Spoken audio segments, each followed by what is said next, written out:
Hey guys, what is up? SgamingR here with part 13 of Monster Hunter Portable 3rd. So guys, literally I just recorded parts 11 and 12, so I'm so damn tired, like my throat and stuff. But it's okay, I'm determined to get this one out, so I will. Now, what happened last episode is pretty much we went to kill after, in part 11 we went after a Bulldrome and we successfully killed it. And then we got a little warning screen showing that another monster had entered the area, something completely unique to Monster Hunter Portable 3rd.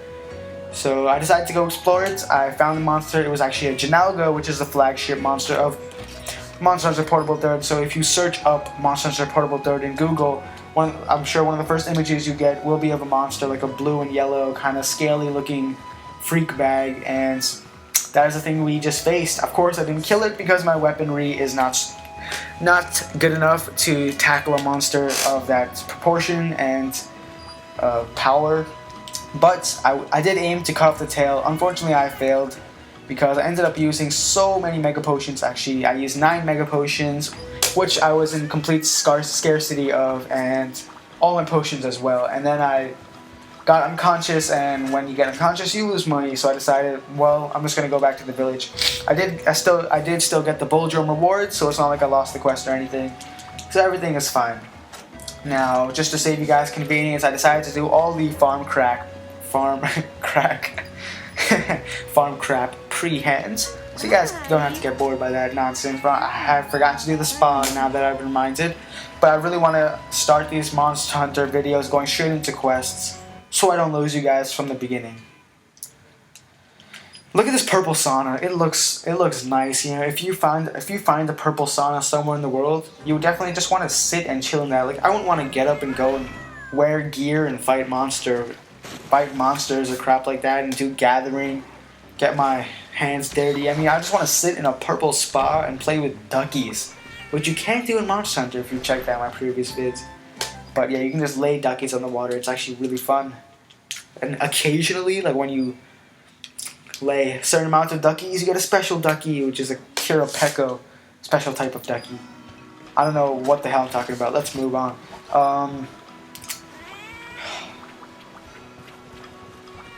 Okay, the quest we just did was this one, and volatile local.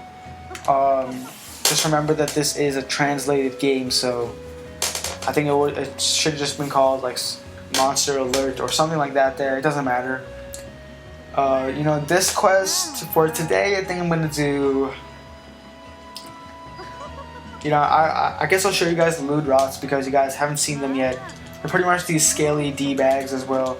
All monsters in Monster Hunter, as you'll grow to see. I mean, as you'll come to see as I, go through this game.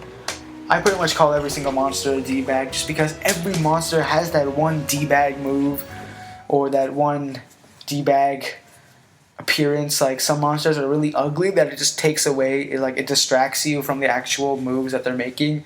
There's this perfect example, as we'll fight Urugan later, which is like this big ass freak thing. We'll see that it is so ugly that we will actually be horrified and not want to fight it. There's also this, apparently, I have not fought this thing yet, but there's this thing called like a Duro. I'm not even going to say the name, it just sounds stupid, but it's this giant tree monster which actually you fight in this area we're looking at right now. And I was looking at some videos and it's so ugly that it's pretty scary, but good job Capcom for making monsters ugly and distracting. D-bag. Scumbag Capcom. Just kidding. But so Ludroths. Actually, this is the first time in this area. Now let's see, let's look up some info. I forgot the name of this area. The forest. Now this was actually an area in Monster Hunter Tri, if you did not know. And I absolutely love this area because generally I like places where it rains in Monster Hunter. I don't know why. It's just an aesthetical pleasure. It's just aesthetically pleasing to see rain. This is just something like they should do some psychological study on whether it's aesthetically pleasing to see rain in video games or like hear rain pitter patters and whatnot in songs. Because when I hear rain in songs, it's seen in video games, it's nice. Now, although it doesn't rain all the time in Monster Hunter, in Forest, this map, it is right now, which is pretty cool. So this is the daytime. Now the great thing about this, one of the great things they added into this game was that, as you can see right next to forest, it either says D or N, which stands for day or night. And this can actually be quite useful because nighttime, I'd rather fight monsters in daytime. I prefer daytime quests, not because the creepy dark creatures of the night will come in, attack me because I'm not hiding under my blankets, but mostly because it's just kind of harder to see in general, even with your brightness increase and all that. Sorry guys, I just completely messed up right here. 1 second, I'll try to get it back on the screen. I am very sorry about this. Hang on. Okay, we are back online. Pretty much what happened there is I accidentally disconnected it. Completely my fault. Anyway, Ludroths, so those yellow things that we just killed right there are Ludroths, and you know, if you see them, like if you're fighting big monsters and they're generally not that much of a nuisance because they're really slow, and you'll see this right here. I mean, they don't move that fast. They barely do any damage, and although they have like larger amounts of health than normal for small monsters, they're still insanely easy to kill and wipe off if you're fighting a bigger monster. One thing I like to note is, see this watery area we're on in Monster Hunter Tribe. This area was actually an underwater area where you can go underwater and fight monsters underwater here as well. Area 8. If you didn't know, Monster Hunter Tribe actually had a whole underwater feature implemented into their game, which was extremely successful in my opinion because I really did enjoy going underwater to fight monsters. Although it was a lot harder than land fights, if you can think about it, because you have the whole 3D dimensional angle. I mean, not only can you move left, right, up, or down, as well as this, you can move up, as in terms of up, like swimming up in the water, or you can dive down. This made things a lot more complicated in terms of angles when hunting monsters, because generally sometimes you might not even know if your blade was going to make contact at all. You know, the reason they took this out was because this is a PSP game. So if they added that in, the size of this game would be a lot larger. And obviously when you have a PSP game, you definitely don't want to have, you know, if you're selling a PSP game, you don't want the size to be too large. Because if it's too large, people don't know what getting a new memory card means, or like deleting old stuff. They might just return the game. Now, I don't think that made sense, but pretty much it's just not good for business. Like, you wanna, I mean, first of all, you wanna have a game that's appropriate in size, like appropriate in terms of the rest of the games that are out, PSP games that are out in the market. And I'm pretty sure that the underwater feature would have added a lot of extra space, taken away a lot of extra space, because it was really large. And if you think about it, making something like an underwater feature is actually extremely hard. Anyway, we have already killed 4 Ludroths, so killing this last one here is going to be the final, it's going to lead to the end of the quest. Good job, really easy quest, but I just want to show you guys the Ludroths. It's only been 9 minutes. I think I'm going to start another quest and finish it, maybe like mushrooms or something, so that we don't have to do it during a later video, because mushroom videos are not the most entertaining.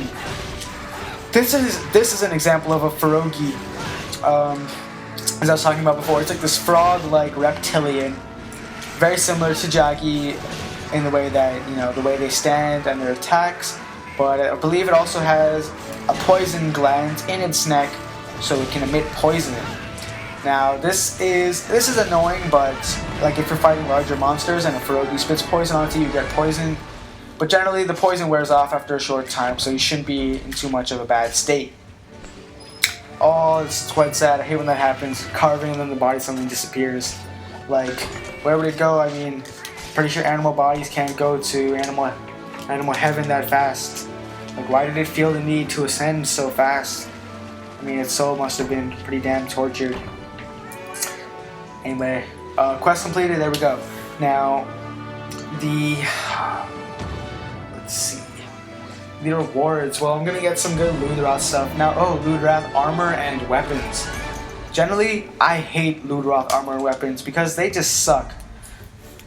Ludroth hide is rarity 4. I would have never thought about that because the stuff seems so relevant. But here, this should be, okay. Yeah, I forgot. Generally, most monster parts are in that rarity 4 section because item rarities are not important at all. It's just weapon and armor rarities which have an importance in Monster Hunter. You shouldn't base an item's value off its rarity, but definitely armor and weapons simply because rarities 1, 2, 3 mean low rank, and 4, 5, 6, 7. I don't remember. I don't think there's an 8 in Monster Hunter Portable 3, but I've never gotten this far in this game before. This is only the second account I created. If I told you guys this before, but I created this account just for this Let's Play series, so it's pretty much new. Only have like 3 hours of gameplay on it or something. But yeah, on my other account I have like maybe 20 hours. I haven't gotten up to the points. I haven't gotten up to high rank yet, but it should go up to somewhere like rank 7 or rank 8 weapons or armor, which would be good stuff.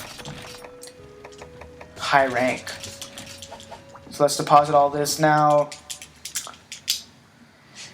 So yeah, I think I was talking about Ludroth armor and weapons before. Well, the actual stats on the things are not that's really what concern. I mean, it's a good defense bonus for a low level. For a low level like I am, low rank, and it has good good resistances to things like fire. Trying to remember this here. Well, obviously it has a great resistance to ice and water, if I can remember correctly. But I don't really pay too much attention to like status resistances and whatnot. Elements. But the actual the skills that you get are so crap with Ludroth armor that it's really just not worth getting it at all. Now, if you can, I don't think I've gone too much into skills before in any of my previous Let's Plays, but pretty much each armor set has a certain set of skills, and they are made up by this point system here. So as you can see, each piece of armor has 2 points in Spirit's Whim. What Spirit's Whim does is it decreases the chance of breaking picks, bug nets, boomerangs, and flutes. That's not the most useful because the chance of you using those stuff every quest is so small. But Divine Protection, that's a lot more useful. Chance to decrease damage received. So I don't know if you guys noticed, but every time you kind of see that little sparkle on my body whenever I get hit, that means that the actual damage I received is lower than normal. Extremely useful skill to have. And I'm glad that the first set of armor you're given in this game is given with it, because it's great for, I've already sat in the spa, but it's great for like newcomers and whatnot who need that extra bit of protection. I should get a new armor set soon because this one's kind of outdated now. But generally, I think I might go for full baggy armor, and this will mean killing lots of great jaggies and whatnot, and breaking their heads for a crest, which is one of the harder things to do when fighting these reptilian-like creatures. When I've done it on my previous count, I went straight from Yukumo to Baggy, and Baggy is 4 stars, so pretty much that means I'm going to be completing the rest of these 2-star quests in this armor, Yukumo armor, and the rest of 3-star quests in this armor as well. Once I get to 4-star quest, I'll get straight to doing Baggy stuff. Baggy, if you don't know what Baggy is, it's like another type of reptile.